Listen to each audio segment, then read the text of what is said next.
Okay, so Paul apprehends Bertrand, catches him unguarded, sneaking up toward him for several blocks, silently, craftily, behind trash bins and corners of buildings,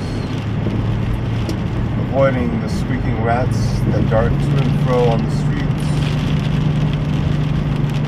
And once apprehended,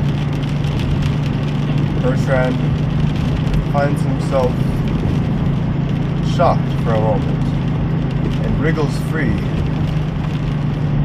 He's back against a wall. He looks left and looks right, and in the darkness knows not where to run. And for Paul's part, he's also a bit stunned, though after many minutes of stalking, he's found his resolve. He's found his resolve more sure, more stern than he would have ever expected it to be.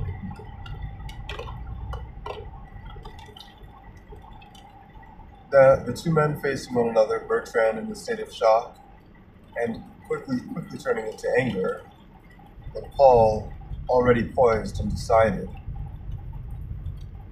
They stand there for a while, Paul with his hands kind of stretched wide, preventing Bertrand from escaping left or right.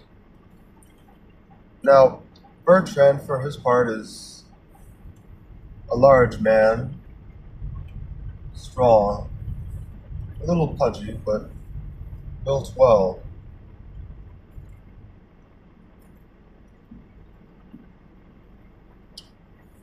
Paul is lankier,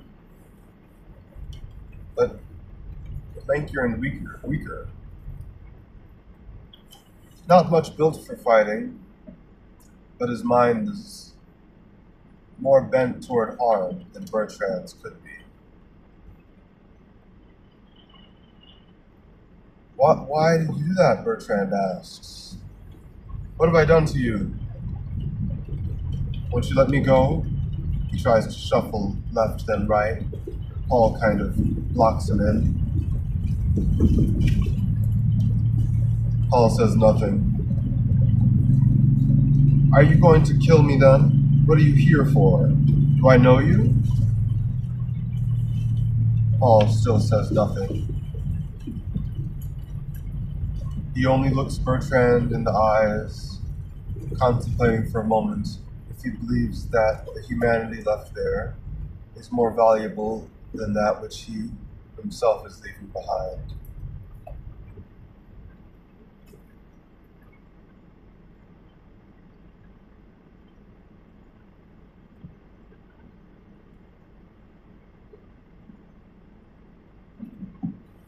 Is it worth destroying such a man at the cost of his own well-being for this turn in fate?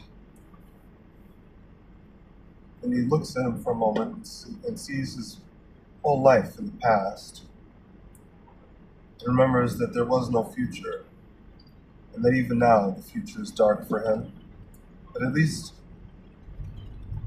the future that he sees now is unknown, full of surprise and excitement, full of a new power, perhaps. And although the signs seem bent toward his destruction, toward justice, if ever there were such, his apprehension and flogging, perhaps even worse.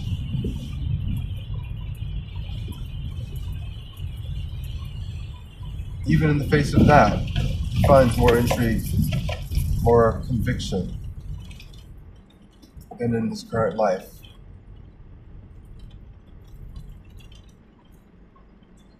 But now how to apprehend this man?